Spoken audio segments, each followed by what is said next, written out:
ఎప్పటికప్పుడు తాజా వార్తలను అందిస్తున్న టీవీఆర్ ఛానల్ కు స్వాగతం.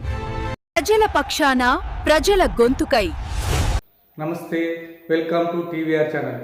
ప్రతి క్షణం నిరంతర వార్తా ప్రసారాల కోసం మీకోసం ఈ ఛానల్ని కొత్త అప్డేట్ కోసం ఈ ఛానల్ వీక్షించండి. ఈ ఛానల్ని సబ్స్క్రైబ్ చేసుకోండి. ఈరోజు వార్తల్లోని ముఖ్యాంశాలు. 1,00,000 క్యూసెక్కుల నీళ్లు, ఒకటి కాదు రెండు కాదు 1,00,000 క్యూసెక్కుల నీళ్లు కన్నెపల్లి దగ్గర కిందికి సముద్రంలోకి వృధాగా పోతా ఉన్నాయి. ఇవాళ 1,00,000 క్యూసెక్కుల నీళ్లు కిందికి పోతుంటే వృధాగా పైన మొత్తం రిజర్వాయర్లన్నీ నోరెళ్ల పెట్టి చూస్తా ఉన్నాయి. పైన మిడ్మానేర్ కావచ్చు, కాళేశ్వరం, మరి మొత్తం ప్రాజెక్టులో ఉన్న ప్రతి రిజర్వాయర్ లో కూడా ఇవాళ నీళ్లు లేక రైతులు మరి కనీసం నాట్లేసే పరిస్థితి లేదు. కింద 1,00,000 క్యూసెక్కుల నీళ్లు ఏవైతే వృధాగా పోతున్నాయో వాటిని చూపెట్టడానికి రైతులు మొత్తం తెలంగాణలోని రైతాంగం మొత్తానికి ప్రభుత్వం యొక్క దుర్మార్గమైన వైఖరిని చూపెట్టడానికి కన్నెపల్లి దగ్గర పంప్ హౌస్ లో మోటార్లు చాలు చేస్తే మేడిగడ్డ బరాజ్ తో సంబంధం లేకుండా ఇవాళ మొత్తం తెలంగాణను సస్యశ్యామలం చేసే విధంగా కాళేశ్వరం ప్రాజెక్టు కేసీఆర్ గారు డిజైన్ చేసినారు. ఇవాళ బ్యారేజ్ తో సంబంధం లేకుండా, మేడిగడ్డ బ్యారేజ్ గేట్లతో సంబంధం లేకుండా మరి 93.5 మీటర్ల ఎత్తులో గోదావరి ప్రవహిస్తే చాలు ఈ నీళ్లు కన్నెపల్లి పంప్ హౌస్ లో మోటార్లు చాలు చేస్తే బ్రహ్మాండంగా నీళ్లు ఇవ్వచ్చు, రైతులు నాట్లేసుకోవచ్చు. ఆ నీళ్లను చూపెట్టడానికి పోతుంటే ఇవాళ మమ్మల్ని జనగామలోనే అడ్డుకునే ప్రయత్నం చేస్తా ఉన్నారు. ఈ ప్రభుత్వానికి ఇంత భయం ఎందుకని నేను అడుగుతున్నాను.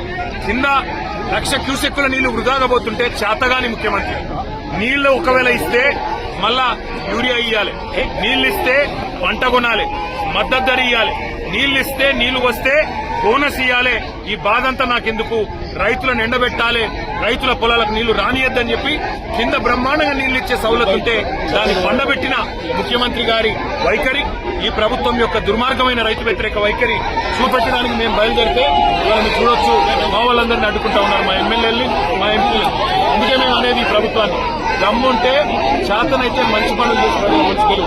ఇవాళ ఉద్దేశపూర్వకంగా మమ్మల్ని అడ్డుకొని వరంగల్ జిల్లాలోనే మరి ఇక్కడికిక్కడే ఆపాలని మీ ప్రయత్నం ఏదైతున్నదో ఖచ్చితంగా పోలీసులకు మరలబడైన ఇక్కడి నుంచి పోతాం. తప్పకుండా కన్నెపల్లికి చేరుకొని అక్కడ ప్రవహిస్తున్న 1,00,000 క్యూసెక్కుల నీళ్లను రైతులకు చూపెడతాం. తెలంగాణలో ప్రభుత్వం ఎంత చేతగాని దద్దమ్మ ప్రభుత్వం ఉందో తప్పకుండా తెలంగాణ రైతాంగానికి మొత్తం చూపెడతాం. ఎందుకు అడ్డుకుంటారు?